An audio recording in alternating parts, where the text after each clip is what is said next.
তো যেই ব্যক্তি আল্লাহর সাথে শরীক স্থাপন করে মারা যাবে, তৌহিদ নিয়ে আল্লাহর কাছে যেতে পারলো না, আল্লাহর একত্ব নিয়ে যেতে পারলো না, আল্লাহর তৌহিদকে আল্লাহর জন্য সুনির্দিষ্ট করতে পারলো না, ভাগ বন্টন করে দিয়ে দিল, গোস কুতুব খাজা আবদাল তাদেরকে দিয়ে দিল, তারা শিরিক করলো। যেমন হিন্দুরা বহু দেব দেবীর পূজাও করে আর ওপরওয়ালাকে মানে। মুসলিম বলবেন নাকি ওরা কি আল্লাহকে মানে না?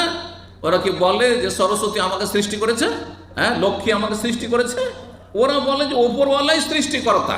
হ্যাঁ, কিন্তু সরস্বতী বিদ্যার দেবী, লক্ষ্মী রুজির দেবী, যেমন মক্কার মুশরিকরা বলতো।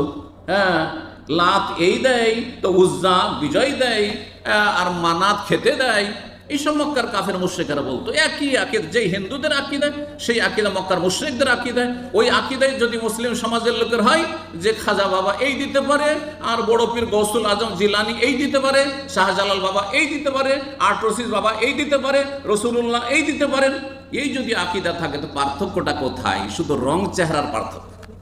হ্যাঁ, রং চেহারার পার্থক্য, কিন্তু এখানেও শিরক, ওইখানেও শিরক, ওখানেও শিরক।